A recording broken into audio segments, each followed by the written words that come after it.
MCD में आज budget पेश किया जाएगा। राहत यह है कि इस बार कोई नया कर नहीं लगाया जाएगा। करीब 16,000 करोड़ रुपए के बजट में संपत्ति कर समेत अन्य किसी भी मद की दरों में कोई बदलाव नहीं होगा।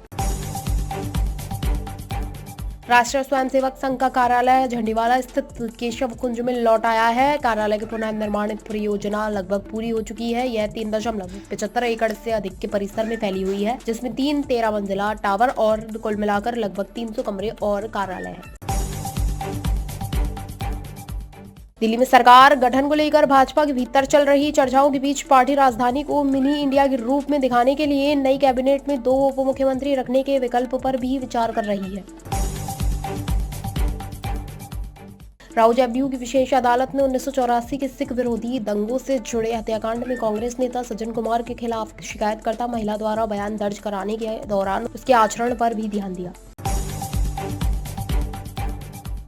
सत्ता विरोधी जिस लहर के चलते इस चुनाव में आम आदमी पार्टी आपको करारी शिकस्त मिली है, वह कुछ दिनों में नहीं बनी थी। यह माहौल एलजेपी के सक्सेना की 2.5 वर्ष की सक्रियता का नतीजा था। पवित्र त्रिवेणी में अमृतपान की लालसा लेकर आने वाले श्रद्धालुओं की तादाद फिलहाल कम होने की उम्मीद नहीं है। ट्रेनों से लेकर फ्लाइट में अगले 3 हफ्ते तक नो रूम है। अभी महाकुंभ के समापन में 13 दिन व एक स्नान पर्व शेष है।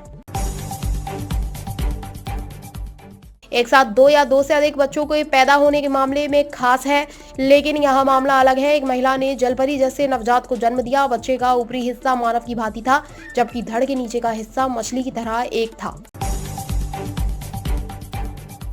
निवेश की संभावनाओं को तलाशने के लिए जापान की बड़ी कंपनियों के 250 सीईओ उत्तर प्रदेश आने वाले हैं। जल्द उनके आने की तारीख तय कर दी जाएगी। यहां पर ग्रीन हाइड्रोजन का उत्कृष्टता केंद्र सेंटर ऑफ एक्सीलेंस स्थापित करने, बुद्धिस्ट सर्किट में निवेश और युवाओं को जापानी भाषा सिखाने के साथ साथ उन्हें छात्रवृत्ति भी दिलाई जाएगी।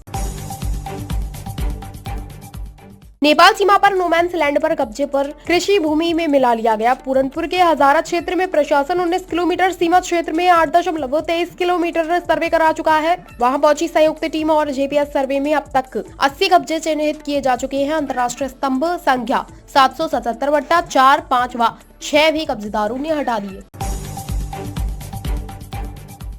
मेरठ शहर को जाम की बीमारी से निजात दिलाने के लिए तमाम उपायों पर काम किया जा रहा है। रिंग रोड निर्माण के प्रयास के साथ साथ भैंसाली रोडवेज बस स्टैंड को शहर के बाहर 2 स्थानों पर स्थानांतरित करने के लिए भूमि अधिग्रहण किया जा रहा है। अधिग्रहण की यह प्रक्रिया अब अंतिम चरण में पहुंच गई है।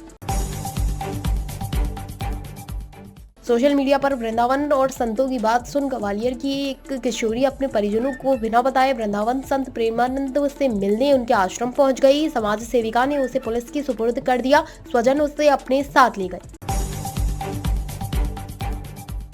कश्मीर में पश्चिमी विक्षोभ के प्रभाव के चलते बुधवार को भी मौसम शुष्क रहा। श्रीनगर समेत अधिकांश इलाकों में धूप छाई रही। उधर जम्मू में भी तेज धूप रही। मौसम में सुधार के साथ ही न्यूनतम तापमान में भी बेहतरी आई है।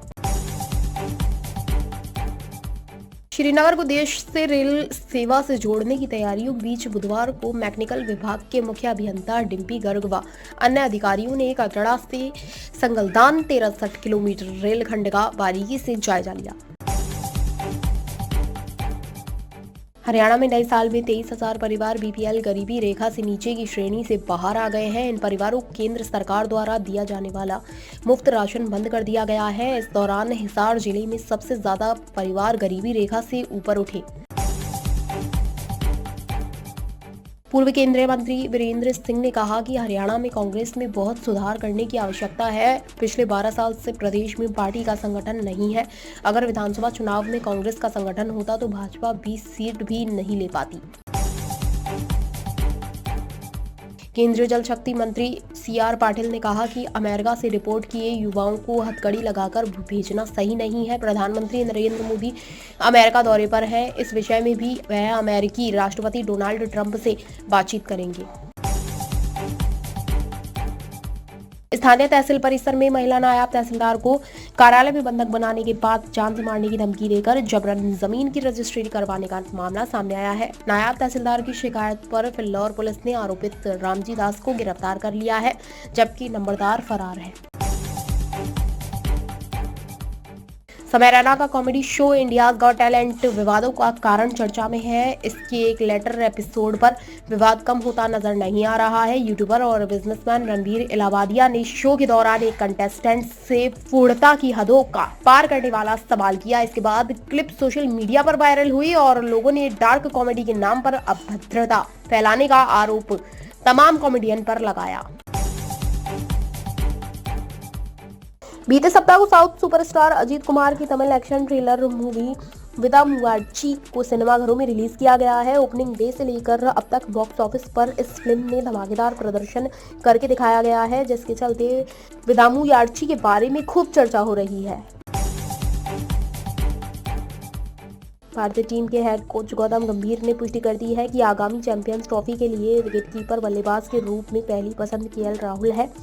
इस तरह गंभीर ने संकेत दिए कि ऋषभ पंत को चैंपियंस ट्रॉफी के दौरान भी बेंच पर बैठना पड़ सकता है।